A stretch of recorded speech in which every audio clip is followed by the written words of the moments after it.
और वैसे चाहिए कि ये बेल्ट आदि, ये जूते आदि जो चमड़े के हैं, तो यदि हम इनको लेते हैं तो हम कहीं ना कहीं हिंसा में सम्मिलित होते हैं। क्योंकि ये जितने भी बेल्ट ये जो भी बनते हैं, मरे हुए जानवर के चमड़े से नहीं, ये जिंदा जानवरों की हत्या करके उनके चमड़े से बनते हैं। तो यदि गौ हत्या करके उसके चमड़े से जो भी बनाए गए और उनको हम पहने, तो हम उस हिंसा में कहीं ना कहीं सम्मिलित हो रहे हैं। अच्छा, जूता यदि गऊ के चमड़े का बना हुआ है, हमें पता नहीं और हम पहने हैं, तो जिसको हम आदर दृष्टि से देखते हैं, जो हम एक तरह से हमारे सनातन धर्म में आराध्या है, गऊ हमारी आराध्या है, हम उसकी आराधना करते हैं। गऊ में समस्त देवता वास करते हैं, ऋषि मुनियों ने आराधना की। जिस गऊ का मूत्र भी पिया जाता है, जिस गऊ का गोबर भी हमारे यहाँ पवित्रता का प्रतीक है, ऐसी गऊ की हत्या हुई हो और उसके चमड़े के हम जूते पहने, तो मुझे तो लगता है कि ठीक बात नहीं है। अपने कहलाते सनातन धर्म में हैं, कहलाते हैं हम हिंदू, लेकिन हम खुद उसमें सपोर्ट करते हैं, गौ हत्या का बढ़ावा देते हैं। यदि हम उन वस्तुओं का सेवन न करें और प्रत्येक गृहस्थ अपने दरवाजे पर एक गौ का पालन करे, तो देखो आप आज हमारी कितनी बुद्धि मलिन होती जा रही है कि कुत्ता हम निषेध नहीं करते, वो भी जीव है, वो भी भगवत स्वरूप, लेकिन दरवाजे के बाहर है। कितनी बुद्धि मलिन होती जा रही, शास्त्र सिद्धांत की हम अवहेलना कर रहे हैं। जहां गाय की मूत्र गिरे, गोबर गिरे, वहां कहा जाता था लक्ष्मी का वास होता है, बड़ा पवित्र माना जाता था। आज गाय को हम निकाल देते हैं और कुत्ते और कुतिया को रखते हैं। वो चाहे रसोई में भी हगे मुते तो हम उसको पवित्र मानते हैं। अच्छा, कुत्ते का एक सहज स्वभाव होता है चाटना, उसका सहज स्वभाव होता है। अब पप्पू गप्पू करके जाए सके तो मुंह में चाटता है कि तुम पवित्र हो जाओ, अगली जन्म तुम्हें यही मिलना है। कुत्ते को पालो, दरवाजे के बाहर रखो, अच्छा से अच्छा भोजन दो, उसकी सुविधा करो, वो भी जीव है। घर में, रसोई में, मुझे लगता है कि ये बहुत गलत अपवित्र बात है, ऐसा नहीं करना चाहिए।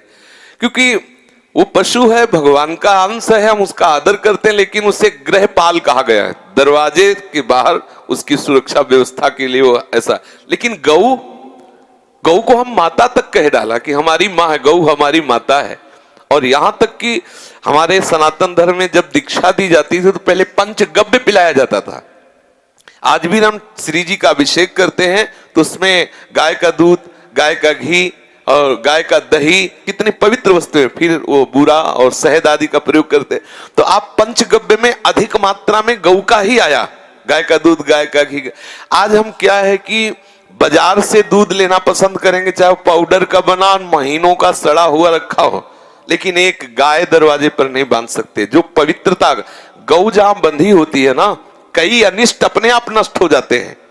गाय जहां खड़ी होती है, गौशाला को परम पवित्र माना जाता है, वहां भजन करने पर कई गुना बढ़कर के भजन का लाभ मिलता है। आज हम देखो गौ सेवक नहीं बन रहे। अगर एक गाय घर में रख लो और एक रोटी निकालकर उसको पवाओ, उसकी सेवा करो, उसमें हाथ फेरो, और तो ये देखो हमारा धर्म बन गया, हमारी सेवा बन गई। जब हम गौ सेवा नहीं करते, जब रास्तों में ऐसे भटकती गाय हैं, तो जो दुराचार प्रवृत्ति वाले, कठोर हृदय वाले लोग हैं, उनको ले जाते हैं, उनकी हत्या कर देते हैं। तो कहीं ना कहीं हम लोग भी इस हत्या में कहीं ना कहीं सम्मिलित हैं। क्योंकि हमें चाहिए कि यदि हमारे पास धन हो, हमारे पास व्यवस्था हो, तो हम दूध के लिए ही नहीं, अपने धर्म की रक्षा के लिए गौ सेवा करें। दूध के स्वार्थ से नहीं कि दूध दे तो गाय, ऐसा नहीं। हम हिंदू हैं, हम सनातन धर्मावलंबी हैं, हमारा कर्तव्य है गाय की सेवा करना, अपने धर्म का पालन करना। वो दूध दे या न दे, हम गौ सेवा करें, गौ की रक्षा करें। अगर हम कहीं चमड़े के बने हुए वो ये सब वस्तुएं प्रयोग में लाते हैं, तो मुझे जैसा लगता है कि कहीं न कहीं हम गौ हत्या में सम्मिलित हैं। तो मुझे बचना चाहिए, चमड़े की वस्तुओं से बचना चाहिए, ऐसा मुझे लगता है। हम कैसे उस बेल्ट को पकड़ें जिसको गाय की हत्या करके उस चमड़े से बनाया गया है? कैसे हम उसके जूते पहने, जिसको हम वंदना करते हैं, जिसको हम माँ बोलते हैं, गऊ को जो हम अपना धर्म का प्रतीक मानते हैं, उसी के चमड़े बना करके, चमड़े के जूते बनाकर हमें पहना दिए जाए। ऐसा मतलब कहीं ना कहीं हमसे गलतियां होती हैं। और अगर धन हो और व्यवस्था हो तो प्रार्थना है एक ही गाय चाहे रखना चाहिए। आप देखिएगा उसका बल दे, मतलब बड़े बड़े अनिष्ट जिसके दरवाजे पर गाय होती लौट जाते हैं। कई ऐसे प्रसंग आए हैं शास्त्रों में कि जब कोई ऋषि का क्रोध प्रबल हो गया तो राजा आगे गऊ करके गए हैं, तो गऊ को देखते ही उनका क्रोध शांत हो गया और वो उस भयानक अपराध से मुक्त, गऊ के दर्शन मात्र से बच गए अपराध से। ऐसा आया है, गऊ को आगे कर लिया, ब्राह्मण को आगे कर लिया, ये हमने कई चरित्रों में पढ़ा है। तो यदि दरवाजे पर गऊ बंधी हो तो बहुत सुंदर और एक शोभा भी होती है। आप देखो किसी के दरवाजे पर एक गाय बंधी हो, बछड़ा खेल रहा हो, ये कितना पवित्र मतलब लगता है।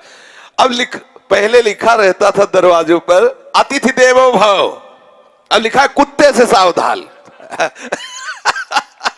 और जरा सा दरवाजा छुओ कि वो घुरघुरा के दौड़ा, साइड से भागा, हो आया जो अतिथि देवो भोला, वो दरवाजे के बाद पहला स्वागत हुआ कि वो तो ये थोड़ा सा सावधान। बोले वो रक्षा करेगा, रक्षा करता है धर्म, कुत्ता नहीं रक्षा करता। क्या रक्षा करेगा? धर्म। धर्मो रक्षति रक्षता। जहां कोई तुम्हारी रक्षा नहीं कर सकता वहां धर्म तुम्हारी रक्षा करेगा। धर्मो रक्षति रक्षिता। यदि आप अपने धर्म की रक्षा करते हो तो धर्म तुम्हारी रक्षा करेगा। सब में भगवान है, हम सबको प्रणाम करते हैं, लेकिन यथा योग्य बर्ताव किया जाए, गौ का आदर किया। आज कलिकाल में पहले था कि जो किसान थे वो बैल रखते थे, बैल के लोभ से और दूध के लोभ से गाय को आप बहुत आदर करते थे, क्योंकि बछड़ा हुआ तो एक उत्साह होता था कि गऊ का बछड़ा हमारे खेतों में काम आएगा, हल जोतने के काम आए। आज ट्रैक्टर चल गए तो बैल बछड़ों की कोई आवश्यकता नहीं रही। सांड जंगली छोड़े जाते जिससे गाय व्यवस्थित गर्भाधान होता था, अब अस्पताल में दवाई से हो जाता है, विदेशियों वो सब, तो उसकी जरूरत नहीं। तो अब उनको जरूरत जिनकी नहीं उनको काटने वाले लोग ले जाते हैं। आज हमारे यहाँ जो बहुत बड़ी हानि हो रही है वो यही हो रही कि अपराध बढ़ रहा है। ये गौ आदि हमारे द्वारा सेवित, हमारे गोविंद भगवान ने इनकी सेवा की है, तो सोचो जब भगवान इनके पीछे डोले हैं तो अपने लोगों को चाहिए कि रोज गौ सेवा हो। इसके लिए एक गाय हमारे घर में, अगर हर गृहस्थ एक गाय रख ले तो गाय की जो दुर्दशा हो रही ना वो होए ही ना। और गोविंद की प्रसन्नता का हेतु गाय है।